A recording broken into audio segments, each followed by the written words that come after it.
Hi అండి. Non వెజ్‌కి ఏదైనా ఒక స్పెషల్ రెసిపీ గురించి చూస్తున్నారా? సో, ఈ వీడియో మీకు చాలా యూజ్‌ఫుల్‌గా ఉంటుంది. ఒకటి కాదండి, 3 different types of recipes same ఇంగ్రీడియెంట్స్‌తో అయితే చూపిస్తానండి. టేస్ట్‌కి టేస్ట్ ఉంటుంది, హెల్త్‌కి హెల్త్ ఉంటుంది. ముఖ్యంగా నాన్ వెజ్‌కి ఈక్వల్ ప్రోటీన్‌కి ఏమాత్రం తగ్గకుండా సేమ్ హెల్త్ బెనిఫిట్స్‌తో, నో సైడ్ ఎఫెక్ట్స్‌తో చక్కగా అయితే ఈ 3 రెసిపీస్ ఉండబోతున్నాయండి. అది కాకుండా ఓవెన్ లేకుండా, షుగర్ లేకుండా, హెల్తీగా, టేస్టీగా ప్రోటీన్‌తో పాన్ కేక్ చేసుకొని గనక తిన్నట్లయితే ఎంత బావుంటుందో తెలుసా అండి? సో, అలాంటియన్నీ చూసేయడానికి వీడియోలోకి వెళ్ళిపోదాం. మెయిన్‌గా తీసుకుంటుంది నాన్ వెజ్‌కి ధీటైన ప్రోటీన్, ఈవెన్ మటన్‌కో కూడా ఈక్వల్‌గా ఉన్నటువంటి ప్రోటీన్ బేస్ ఉన్నటువంటి శనగలు. నాటు శనగలు చాలా మంచిది. అలాగే మనకి వైటమిన్ కే పుష్కలంగా ఉండి కండరాలను బలంగా, మజిల్స్‌ని స్ట్రాంగ్‌గా చేసి కండబలం పెంచేటటువంటి పెసలు, చక్కగా చాలా మంచి డైటరీ ఫైబర్, ముఖ్యంగా కరిగే డైటరీ ఫైబర్ ఉండేటటువంటి బొబ్బర్లను యూజ్ చేసుకుని చాలా మంచిగా ఒక protein cutlet, protein pan cake, curry అయితే ప్రిపేర్ చేసుకుందాం. అలాగే టేస్ట్ కోసం, ఫైబర్ కోసం కాస్తంత మినప్పప్పు, ఇది ఇంట్లో అవైలబుల్గా ఉన్నాయని వేసుకున్నాను. మొక్కజొన్న పొత్తులు కంప్లీట్గా ఈ రెసిపీకి ఆప్షనల్ అండి. నేను అవైలబుల్గా ఉన్నవి అని వేసుకున్నాను, లేకపోయినా సరే పర్వాలేదు. ఓవర్ నైట్ అయితే సోక్ చేసుకోవాలి. మొక్కజొన్న పొత్తు గింజలు వేస్తే 12 అవర్స్ సోక్ చేసుకోవాలి. మొక్కజొన్న పొత్తులు వేయకుంటే కనుక 8 అవర్స్ సరిపోతాయండి. సో, దాంతో పాటుగా రైస్‌ని కూడా వేరే బౌల్‌లో నేను తీసుకుంటున్నానండి. రైస్‌ని తీసుకోవడానికి గల కారణం, దీంతో దోసను కూడా అయితే ప్రిపేర్ చేస్తాను. ఇక్కడ ఒక ప్రోటీన్ కట్లెట్, అలాగే ప్రోటీన్ దోస. ఇక్కడ మనం ఏవైతే తీసుకున్నామో పెసలు, శనగలు, బొబ్బర్లు, మినప్పప్పు, వీటన్నిటిలోనూ తొక్కతో తీసుకుంటున్నామండి. అంటే ఫైబర్ చాలా అధికంగా ఉంటుంది. సో, మార్నింగే వీటిని ఒక 5-6 టైమ్స్ బాగా వాష్ చేసుకుని మనమైతే ఈ కట్లెట్ని ప్రిపేర్ చేసుకోవచ్చు. ఇది చెప్పాలంటే ఎనర్జీ అండ్ ప్రోటీన్ కట్లెట్ అని కూడా చెప్పొచ్చు. మెయిన్‌గా muscle buildup, cell development cutlet అని కూడా చెప్పొచ్చు. ఏంటి ఈ కట్లెట్‌కి ఇన్ని పేర్లు పెట్టేస్తున్నారా అని అనుకుంటున్నారా? అవి పేర్లు చాలా తక్కువ అని కూడా చెప్పాలండి. ఎందుకంటే మనకి సెల్ డెవలప్మెంట్‌కి అవసరమైనటువంటి ప్రోటీన్ ఇందులో ఒక్కొక్క దాంట్లో ఒక్కొక్క రకంగా ఉంటుంది. సో, ఇక్కడ 3 టైప్స్ ఆఫ్ తొక్కతో ఉన్నటువంటి ప్రోటీన్, ఫైబర్ అధికంగా ఉన్నటువంటి లెంటిల్స్‌ని మనం తీసుకుంటున్నాము. సో, అవి ఎంత బలమో మనందరికీ తెలుసు. మన పూర్వీకులు అవి తినే ఇప్పటికీ షుగర్, బీపీ లాంటివి లేకుండా చాలా ఆరోగ్యంగా 90 సంవత్సరాలన్నా సరే బ్రతుకుతున్నారంటే కారణం ఇవి వాళ్ళ డైట్‌లో నిత్యం ఉండేవి.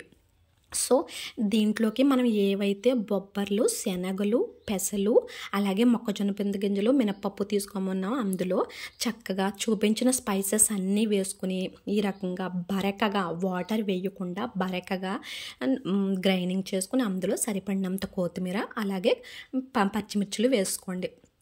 బాగా కలిపేసి చక్కగా మొత్తం అంతా కలిసేలాగా, అవసరం ఉంటే పులుపుని ఇష్టపడే వాళ్ళు ఉంటే కనుక కాస్త నిమ్మరసం కూడా వేసుకుంటే ఇంకా వైటమిన్ సి ప్రాపర్టీస్ కూడా పుష్కలంగా వెళ్తాయండి. సో, వేసుకుని వీటిని మనకిష్టమైనటువంటి రెక్టాంగిల్, స్క్వేర్ ఆర్ రౌండ్, అలా ఎలా ఇష్టమైతే అలాగ మనకి నచ్చిన మౌల్డ్లో అయితే మనం కట్లెట్స్ కింద చేసుకోవచ్చండి. ఇది high protein, high energy cutlets అండి. ఇవి తిన్న తర్వాత కూడా కడుపు నిండి చాలా సేపటి వరకు ఆకలి అవ్వండి. ఈ రకంగా ప్యాన్ మీద అటు ఇటు రోస్ట్ చేసుకుని తర్వాత గ్యాస్ ఆఫ్ చేసేసి అప్పుడు ఆయిల్ వేసుకోండి. చక్కగా తిన్నా కానీ ఎలాంటి గ్యాస్ట్రిక్ ప్రాబ్లం ఉండదు. కాకపోతే ఇది బిలో 10 ఇయర్స్ వాళ్ళు నవలకుండా కనుక తినేస్తే కనుక ఇవి బొడ్డున పడే ప్రమాదం ఉందండి. సో, అబౌవ్ 10 ఇయర్స్ వాళ్ళు ఎలాగా నమిలే తింటారు. సో, హాఫ్ ఆఫ్ డైజెషన్ మనకి నోట్లోనే స్టార్ట్ అవుతుంది కనుక వీటిని బాగా నమిలి తినాలండి. పంటి కింద ప్రతి పలుకు పడి దానికి సంబంధించిన సలైవా అంతా మన నోటి ద్వారా పొట్టలోకి వెళ్ళి చక్కని డైజెషన్ జరుగుతుందండి. ఇది అంత మంచి ప్రోటీన్, ఫైబర్ కట్లెట్ అని చెప్పుకోవచ్చు. తినడానికి చాలా బాగుంటుంది. ప్రతి పలుకుకి కూడా మనం టేస్ట్ని ఎంజాయ్ చేసేలా ఉంటుంది. అయితే ఇదే పిండితో ఏదైతే మనం పెసలు, బొబ్బర్లు, మొక్కజొన్న పొత్తు గింజలు, శనగలు, మినప్పప్పుని గ్రైండింగ్ చేసుకున్నామో సేమ్ అదే కట్లెట్ పిండిని ఈ రకంగా ఒక పాన్ కేక్ మోడల్లో స్క్వేర్ అంటే స్క్వేర్ మీకు ఏ షేప్ నచ్చితే ఆ షేప్లో ఏదైనా మౌల్డ్ హెల్ప్తో కానీ చాక్ ఆర్ హ్యాండ్తోనే కానీ ఒక షేప్ లాగా అయితే ఈ రకంగా ప్యాన్ కేక్లా పెట్టేసుకున్నామండి. దీన్ని గ్యాస్ని సిమ్ ఫ్లేమ్లో పెట్టి ఏదైనా ఒక మూతను పెట్టేసి అలా స్లోగా ఆయిల్ ఏమీ వేయాల్సిన అవసరం లేకుండానే స్లోగా కుక్ అవి చూడండి ఎంత బాగా వచ్చేస్తుందో. ఓవెన్ అవసరం లేదు, షుగర్ వేయాల్సిన అవసరం లేదు, మైదా కానీ కార్న్ఫ్లోర్ కానీ ఏమీ వేయవలసిన అవసరం లేకుండానే కేవలం మనం తీసుకున్న 4 టైప్స్ ఆఫ్ లెంటల్స్తోనే చూడండి ఎంత హెల్తీగా ఎంత ఈజీగా ఈ ప్యాన్ కేక్ని ప్రిపేర్ చేసుకున్నాము. ఇది చూడడానికే కాదండి, తినడానికి కూడా చాలా టేస్ట్గా ఉంటుంది. పిల్లలకి కనుక మనం ఈ విధమైన పాన్ కేక్స్ లెంటల్స్తో చేసిన పాన్ కేక్స్ని కనుక వాళ్ళకి అలవాటు చేసినట్లయితే వాళ్ళు ఈ టేస్ట్ని తిని అసలు మైదా ఆర్ కార్న్ఫ్లోర్తో చేసిన ఎలాంటి షుగర్తో చేసిన ఎలాంటి ఫుడ్స్ కూడా వాళ్ళు అలవాటు చేసుకోరండి. అంత బాగుంటుంది, అంత టేస్టీగా ఉంటుంది. వాళ్ళ సెల్ డెవలప్మెంట్ అనేది ఈ ప్రోటీన్ ఉన్న ఫుడ్ కట్లెట్తోని పాన్ కేక్తోనే ఈ ప్రోటీన్ పాన్ కేక్తోనే స్టార్ట్ అవుతుందండి. ఇది అంత మంచి ప్రోటీన్ ఫైబర్ పాన్ కేక్ బలంగా ఉంచుతుంది, దృఢంగా ఉంచుతుందండి. సో ఇందాక నేను కొన్ని శనగలు, బొబ్బర్లు, అలాగే పచ్చి శనగలు, బొబ్బర్లు, పెసలు, మినప్పప్పుని బియ్యంలోకి తీసుకున్నాను కదా, అది దోశ పర్పస్లోనండి. సేమ్ పచ్చిమిర్చి, అల్లం, జీలకర్ర, కొత్తిమీర ఇవన్నీ వేసేసుకుని ఇది మెత్తని పేస్ట్లా గ్రైండ్ చేసుకోవాలి. ఎందుకంత మెత్తని పేస్ట్లా అంటే ఇందాక చేసిన కట్లెట్ బరకగా ఉండి పలుకులు ఎక్కువగా తగులుతాయి. అది బిలో 10 ఇయర్స్ పిల్లలకి అంత గమ్మున డైజెషన్ రాదు. సో వాళ్ళ కోసం ఈ రకంగా ప్రోటీన్ ఫైబర్ దోశ కనుక వేసి పెట్టినట్లయితే, అంటే తింటే పచ్చిమిర్చి వేసుకోండి లేకపోతే ఆప్షనల్, ఇలా కనుక పెట్టినట్లయితే పిల్లలండి చెంగుమని పరిగెడుతూ ఆడుకుంటూ ఉంటారు. వాళ్ళు నిత్యం మాట్లాడుతూ దూకుతూ గంతుతూ ఎగురుతూ ఉంటారు.